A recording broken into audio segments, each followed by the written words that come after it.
Hi guys, this is Lada from Astrolada.com with your weekly astrology updates, and we're shooting from the gorgeous Bruges in Belgium. I'm starting a Euro trip for about a couple of months, so I'll be posting daily updates from beautiful places, and even if you can't travel yourself, you can benefit from this, maybe from the privacy of your home. And let's see what is happening now in the last days of May, this last week of May and the beginning of June. How is the astrological weather? Well, exactly now, currently, as I'm talking, the 26th of May, Jupiter and Saturn are on their last square. So what does it mean? Jupiter is the planet of opportunity and expansion and growth. And Saturn is the opposite, the planet of restrictions, the planet of slowing down, the planet of blockages of some sort. So these two huge impulses are battling it out.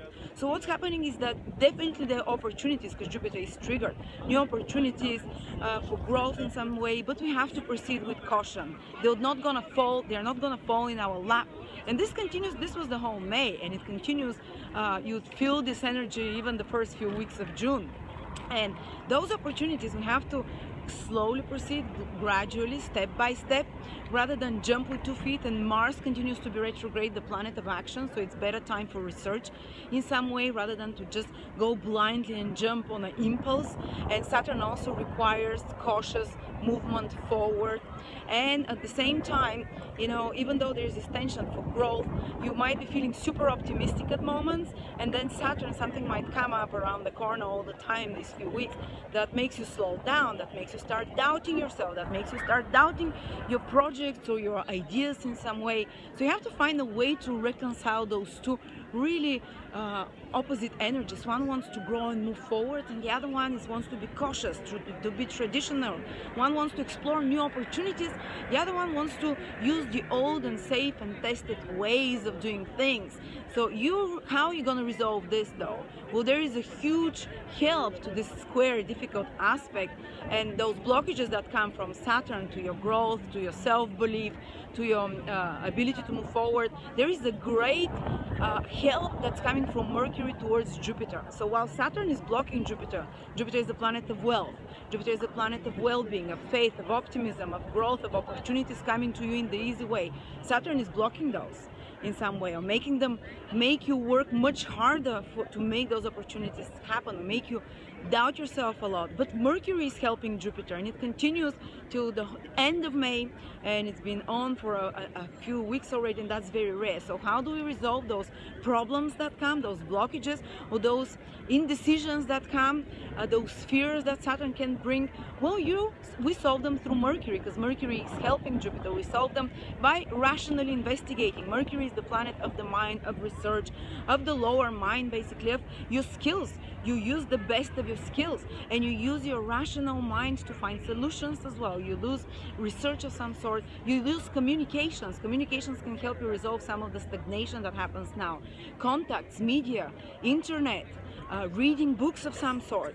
This is where support is coming, you know. And Mercury is experimenting in different ways, experimenting, you know, slowly touching, feeling the ground in different direction. Mercury, maybe a friend can help. Mercury rules friends, Mercury rules colleagues, Mercury rules people in your daily environment that can be of help. So through your communications, through your rational mind, through being more diplomatic, which is Mercury, through being more clever with your words, you can definitely solve some of the blockages that Saturn and Jupiter in the grand square, in the square, are presenting right now, for the next few weeks as well, for the next couple of weeks as well. And Jupiter trine Mercury, it's amazing because Mercury is the lower mind, the rational mind, while Jupiter is the higher mind. So not only are we being helped, are we helping ourselves with our logical thinking, but also the higher mind is helping us. So we're more intuitive in some way right now. So what can help you is even dreams, or maybe some spiritual teacher, or maybe reading something more inspirational that can uplift you in some way. And Jupiter is the angels, the wisdom of angels of the higher world. So they're communicating to our rational minds now, whether in our dreams or whether through signs and omens. They're much more potent now. So that's another way to be helped. And talking about this amazing, very rare and long-lasting Jupiter trine Mercury, my amazing angel communicator and psychic Natalia is making on the 2nd of June a workshop on how to connect and how to talk to your angels and your spiritual guides and how to read angel cards, basically. So this webinar is 1.5 hours, and through those angel cards she will teach you how to get answers about your health, about money, about relationships, about love people, about any area of practical or emotional concern in your life. And it's great because she'll be doing the seminar while Mercury is still trine Jupiter, so the divine communication to our logical and reasonable mind will be extremely powerful and potent. Maybe this will help you resolve some of the problems that the Saturn square Jupiter created.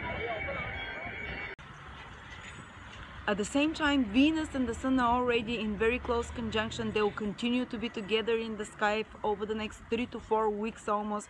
So almost like a whole month when the Sun and Venus are chasing each other and are next to each other. And this we made with David Palmer, the Leo King, an amazing video regarding this Venus-Sun conjunction. If you haven't caught it, I'm putting a link for it here. He's an amazing astrologer, got great insights into this conjunction. And I just wanted to give you a quick recap.